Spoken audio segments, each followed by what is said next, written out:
Hello friends, आज हम लोग इंटीग्रिटी के कुछ एग्जांपल्स कर रहे हैं। पिछले वीडियो में हमने इंटीग्रिटी समझ लिया था। एक रिकैप कर लेते हैं। इंटीग्रिटी का मतलब हो गया मॉरल वैल्यू या मॉरल कैरेक्टर। कोई भी एक्सटर्नल सर्कमस्टांसेस हो, कोई देख रहा हो कोई ना देख रहा हो, आपको अपने फ्रेंड या अपने फैमिली मेम्बर्स के अगेंस्ट भी अगर स्टेप लेना पड़े तो आप हिचकोगे नहीं, क्योंकि आपके अंदर एक अंतरात्मा है, एक कॉन्शियंस है जो आपको गलत काम करने से चेक करती है। इसके साथ साथ कुछ ऐसा सच जो सिर्फ आप जानते हो और बाहर निकलना उसको कोई ज़रूरी नहीं है उस सच को, लेकिन आप फिर भी बताते हो। ना सिर्फ बताते हो लेकिन उसको रेक्टिफाई करने की, उसको सही करने की भी आप कोशिश करते हो, तो आप मैन ऑफ इंटीग्रिटी हो। मैं अपने एग्जाम्पल से शुरुआत करता हूँ। मैं असिस्टेंट प्रोफेसर हूँ डिग्री कॉलेज में, और मैं हिस्ट्री पढ़ाता हूँ। ईमानदारी से पढ़ाता हूँ। जितने मेरे को सब्जेक्ट मेरे को पीरियड्स अलॉट किए गए मैं ठीक ठाक पढ़ा लेता हूँ। तो जितनी मेरे को तनख्वाह मिल रही है मैं पढ़ाता हूँ। लेकिन मैं अपने अंदर से जानता हूँ कि मैं इससे बेहतर पढ़ा सकता हूँ। हिस्ट्री क्वालिटी वाइज मैं बेटर कर सकता हूँ। हिस्ट्री के अलावा मैं इंग्लिश पढ़ा सकता हूँ, मैं बच्चों को कैरियर की तैयारी करवा सकता हूँ, स्पोर्ट्स खिलवा सकता हूँ। लेकिन मैं ये सब काम नहीं कर रहा हूँ, और मैं ये बात जानता हूँ। अभी मैं आपके सामने इस बात को कन्फेस तो कर रहा हूँ, लेकिन उसको रेक्टिफाई करने के लिए मैं कुछ स्टेप्स नहीं उठा रहा हूँ। तो मेरी इंटीग्रिटी कहीं ना कहीं डाउट में आ जाएगी। हाँ, मैं ट्रुथफुल तो हूँ, मैं ऑनेस्ट तो हूँ मैं, लेकिन इंटीग्रिटी में डाउट है। दूसरा एग्जांपल मैं महाभारत से लेता हूँ। अश्वत्थामा, आपको ये इंसिडेंट पता होगा अश्वत्थामा का, जल्दी से बता देता हूँ। अश्वत्थामा जो थे वो द्रोणाचार्य के बेटे थे। द्रोणाचार्य को कैसे मारा जाए युद्ध में, तो अगर ये बात फैला दी जाए कि अश्वत्थामा मारे गए तो द्रोणाचार्य दुखी हो जाएंगे और उनको मारना आसान हो जाएगा। भीम ने एक हाथी को मारा जिसका नाम था अश्वत्थामा, और ये बात फैल गई कि अश्वत्थामा मारे गए। अब द्रोणाचार्य को इस बात का यकीन नहीं हुआ। वो युधिष्ठिर से पूछते हैं।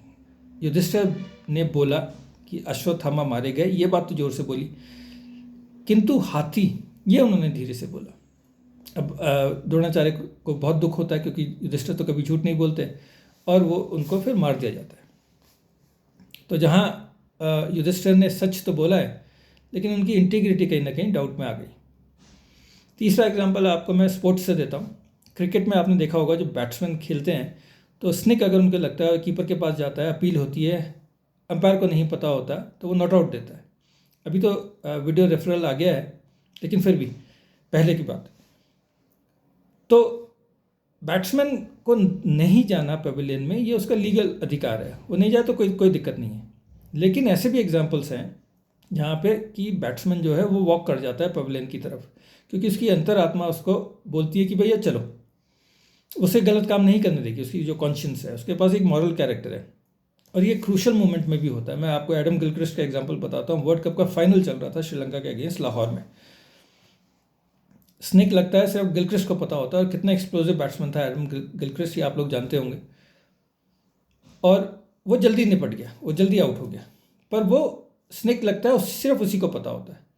अंपायर ने नॉट आउट दिया, लेकिन वो वॉक कर गया पवेलियन की तरफ। तो ये एक इंपॉर्टेंट था, और ऑस्ट्रेलिया वो मैच हार गई। इनफैक्ट फुटबॉल में आप देखोगे कि पेनल्टी बॉक्स के अंदर प्लेयर्स जानबूझ के गिरते हैं, लेकिन ऐसे भी प्लेयर होते हैं जो अंपायर पेनल्टी दे देता है, और प्लेयर्स बोलते हैं कि नहीं भाई, मेरे पे टैकल नहीं हुआ, मैं तो गिर गया, बस अपने वजह से ही गिर गया।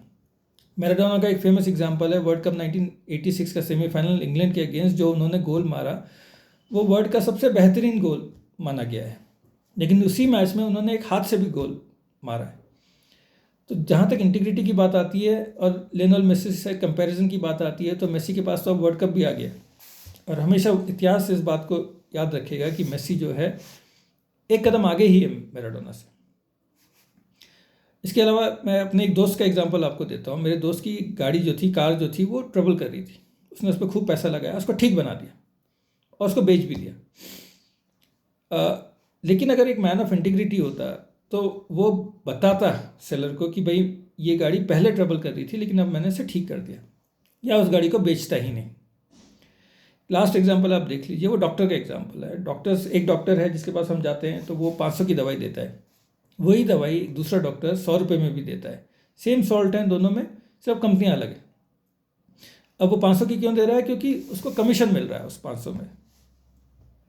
दोनों ही ठीक है, दोनों गलत नहीं है, लेकिन एक एथिकल प्रैक्टिस कर रहा है, एक में मॉरल है जो कि अपने पेशेंट को सस्ते में दवाई दे रहा है, उनको ट्रबल नहीं देना चाहता, और एक अपना बेनिफिट ले रहा है।